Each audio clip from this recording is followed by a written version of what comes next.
Hey, how's it going, everybody? I'm here with Josh Constine, the editor-at-large of Techcrunch. How are you doing today, Josh? I'm doing great. Thanks so much for having me. Yeah, it's awesome to have you on. So you've been covering cryptocurrencies for a long time now. You've really seen them emerge and just burst onto the scene. We're here at Techcrunch Disrupt, and I can tell you that every booth has some mention of blockchain, and even if they don't, the founders are talking about it.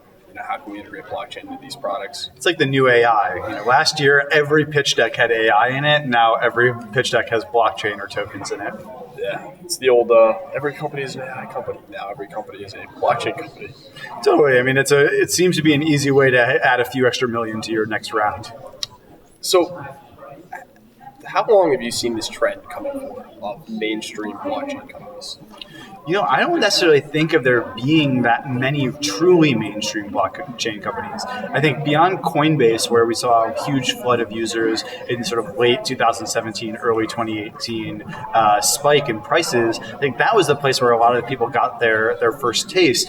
But honestly, I think it's going to be a few more years before we get real mainstream applications for blockchain usage. And I think the main barrier to that is the usability. Engineering has really been the forefront of most cryptocurrency and blockchain developers, whereas the design, the usability, the UX has been often left behind. And so it falls very far behind a lot of what we're used to using every day. If anyone's used to logging into Facebook or logging into other apps using their Facebook login, they might think, if I want to use a new crypto decentralized app, I should be able to just hit a login button, right? It's like, no, you're going to have to remember this super long private key. If you type something in wrong, you can end up sending money to the wrong person. It's really just very complicated. So I think until the platforms get there and the usability of those sort of infrastructural parts of the blockchain ecosystem get there, it's going to be really difficult for us to see mainstream adoption of some of these decentralized apps. How long do you think that's going to take? And just to follow that up real quick, we have had some like MyEther wallet, which have been breached, 2, 3, 4, 5 times now. So at what point do you think we're going to be at a maturity of those platforms where users are comfortable with it in their daily lives? Unfortunately, security is a real cat and mouse game. It's all the attackers are always going to be improving their skills. So I don't think we're ever going to get to a point where, things are just secure. I think the really well-funded companies that have the ability to attract great talent and have that momentum, they're going to be okay. But I think but at the same time, they're going to have larger targets on their backs. But it's those medium-sized companies that might be starting to actually steward a fair amount of money or tokens, but haven't had the funding or the momentum to recruit the best security talent. Those are going to be the ones that are really concerning. And the problem is, it just takes one bad breach. It just takes one time having your wallet stolen for people to be like, you know what, this whole thing is a bit too crazy. I'm going to step back. And I think that combined with the depression in prices recently has pushed a lot of mainstream investors away from cryptocurrency. So from a venture capital perspective, what kind of trends are you seeing? I'm seeing that these crypto companies, at first we saw a quick wave of like games and things like CryptoKitties and things like FameBits that are designed to help you steward your cryptocurrency items and virtual goods.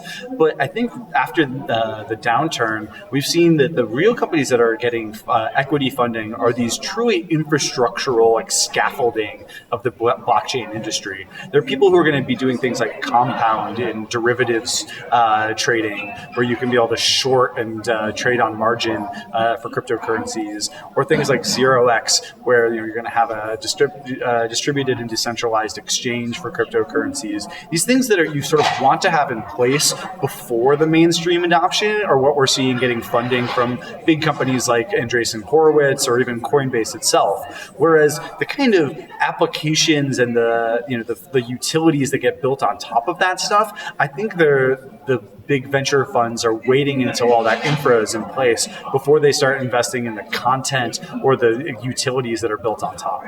As far as a less startup type company goes, what are you thinking about, IBM and even AWS and their approach to blockchain technologies? I've heard a lot of talk about IBM, but I've also heard a lot of people who think it's kind of just a bunch of smoke and mirrors. That they might have a bunch of patents, but they're not really doing very much seriously with it. With AWS, there's definitely opportunities for decentralized storage systems and ways of doing assigning and doing accounting for storage space. But actually, the big company that I'm most bullish on in the blockchain space right now is Facebook.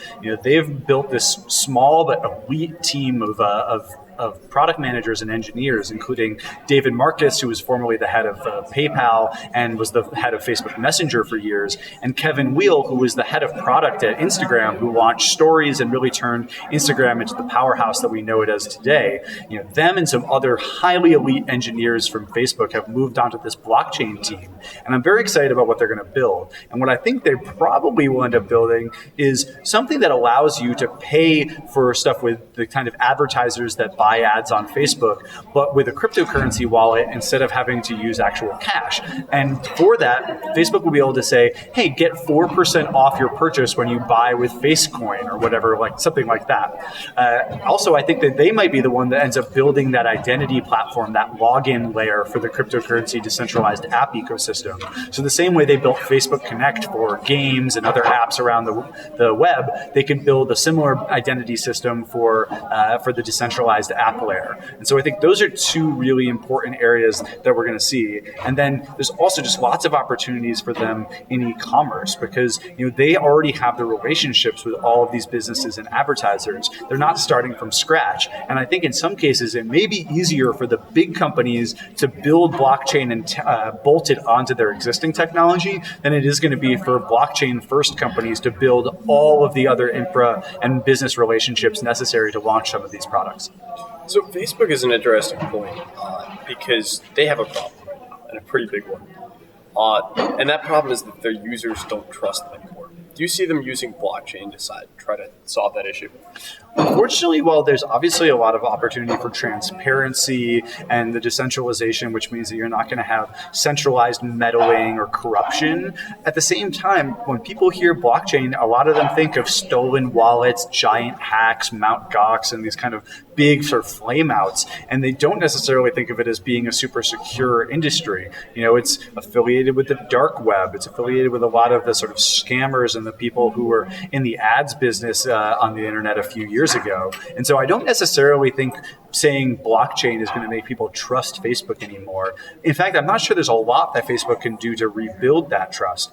That said, I don't think people actually care about privacy that much. I think they care about utility and they care about where their friends are. The biggest problem for Facebook isn't that people don't trust it, it's that people's friends aren't there, that people aren't posting status updates anymore, that people have moved on to Snapchat and YouTube and Instagram. And luckily they own Instagram, so that's not as big of a problem for them. But really, they need to focus on the utility of their apps more than I think they do the privacy. They need to avoid more scandals, but nobody's like, I choose my social network based on privacy. Yeah, and I guess they also need to focus on increasing user engagement, which is funny because Zuckerberg in his New Year post basically said, well, user engagement's going to go down, profits are going to go down because we're focusing on privacy. Yeah, I think it's focusing on privacy, but also focusing on digital well-being. I think that's the real thing that's weighed down on some of Facebook's profits. That and the fact that they said that they're going to double their security and content moderation force from 10,000 to 20,000 employees in order to prevent election interference and hate speech and other content problems on their network. That's what's really dragging down their profits right now, that and the engagement issue. And so if they want to fix that, there's a lot of things that they can do that don't really have anything to do with privacy.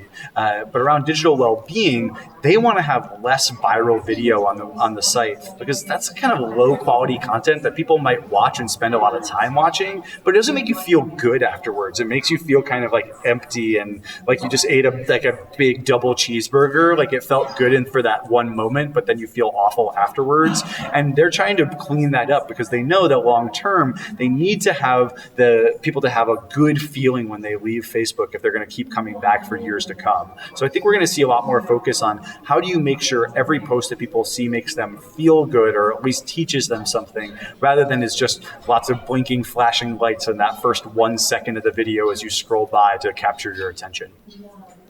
So the OpenID concept you brought up before is interesting because it allows for Facebook, which already has 2 billion users, probably more, to engage in KYC, which is a huge activity that generates probably hundreds of millions of dollars in revenue.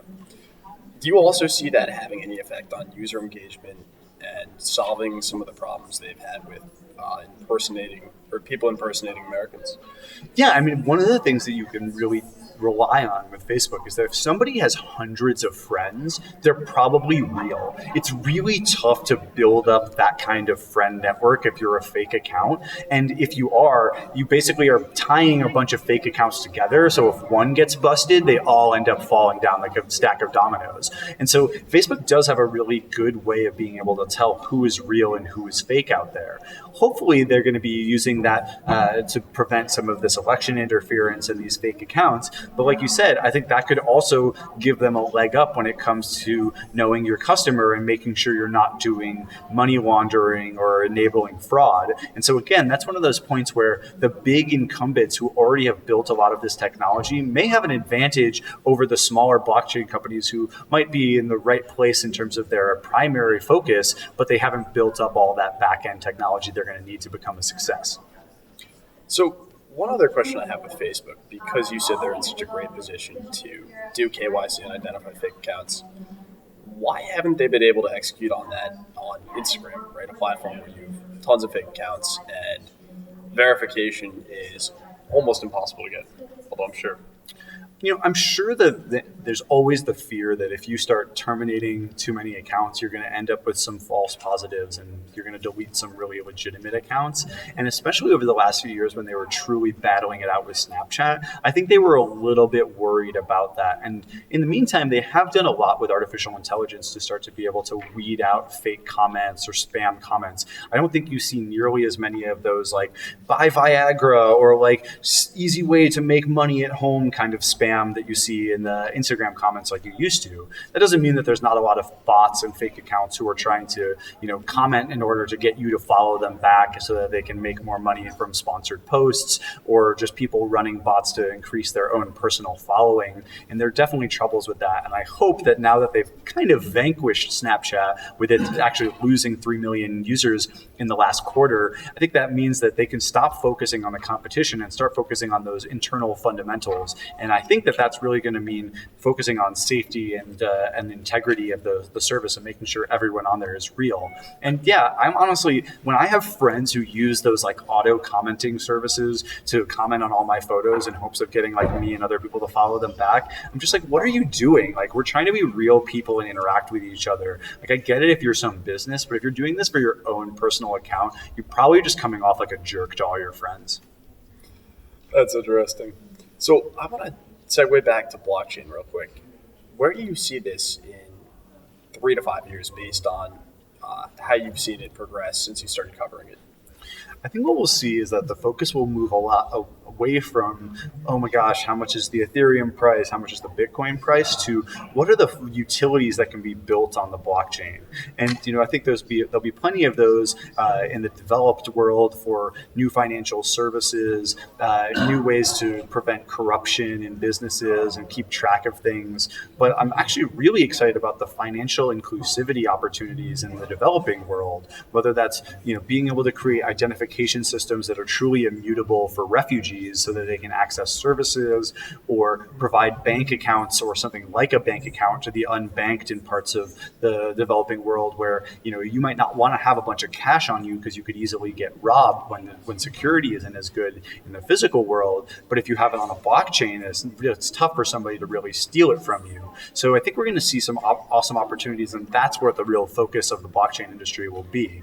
That said, it's tough to tell where where these coins are going to go. I do think it's probably pertinent for most people to have at least a small position in them, given that there's definitely an opportunity that they go from, where they are now to many, many more zeros, worth a lot more than they are now. But you can only obviously invest what you're comfortable losing, because everything could just go to zero, especially if they don't, the cryptocurrencies don't solve some of these scalability problems.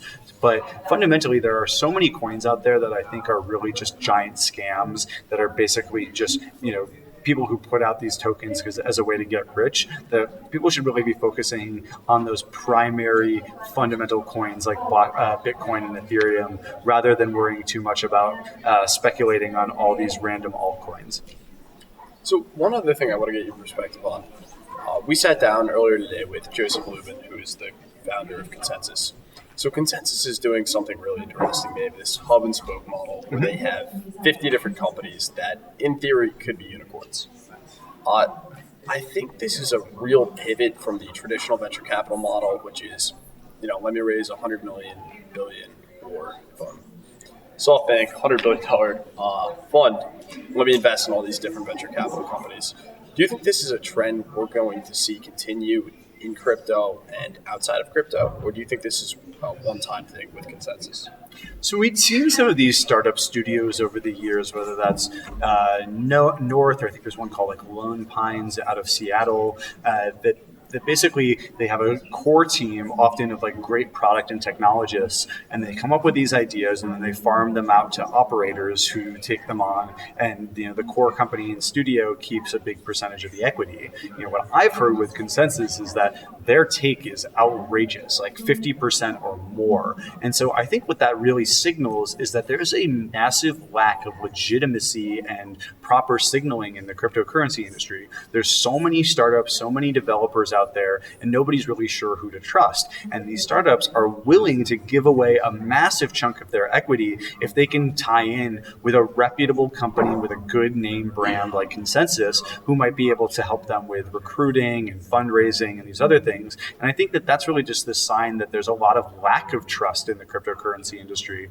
And I'm not sure that as the industry matures and some of that trust starts to accrue, that we'll necessarily see people being able to get away with as an exploitative of model as Consensus. We are in a trustless industry. So anything else that you think is a really pressing trend that you want to talk about?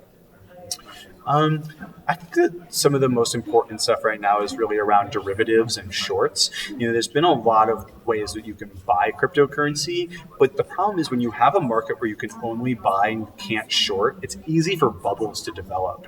And so it's actually really healthy for financial ecosystems to have methods to short these coins. And I think that that's going to be very important to the cryptocurrency world to make sure that the prices stay in check and we have less of that massive volatility, because nobody's going to want to use these as a currency or even a utility if the prices are fluctuating so massively. And so I hope that we'll see more startups and more developers embracing the idea of offering derivatives and ways to short cryptocurrencies. And I think with that, we'll see the kind of stability that will bring in the really big banks and investment banks and these massive corporations that control billions and billions of dollars. I think they'll only get involved with cryptocurrency once they're sure that custodianship and the bubbles and all these problems have been taken care of. It's an interesting point, and Intercontinental Exchange, which owns the New York Stock Exchange, has just entered with Bakkt. What kind of consequences do you think that's going to have for the industry? I think it's important for there to be accessibility for buying cryptocurrencies, and because I think there certainly is an opportunity for financial mobility for people. That said, a lot of retail investors are not up to date enough on what's going on in crypto to be able to make wise investments. And I was talking with the Robinhood CEO about this earlier. When they launched Robinhood Crypto in February, the Ethereum price was in the 800s. Now it's in the 200s. That means most of the retail investors, mostly younger kids without that much money, who invested in Ethereum through Robinhood have lost their money. And I think that it can be dangerous to offer that much accessibility and democratization of access without the accompanying education. So I hope that if the New York Stock Exchange wants to tie in with crypto, that it's doing enough to make sure that the people who do invest there aren't taking it the way that they invest in a normal stock, which probably has a lot more stability. I want them to get out there and do the education to say, hey, this is a volatile market. Never invest more than you're willing to lose 100% of. Otherwise, you're going to end up with more of those horror stories of people, mortgaging their homes or taking out loans or using their student loans and then burning it all and losing all their money on crypto and being stuck in debt. Yeah, definitely some great insight. So thank you for coming on. Yeah, absolutely. My pleasure. Thanks for coming to TechCrunch Disrupt. Thank you.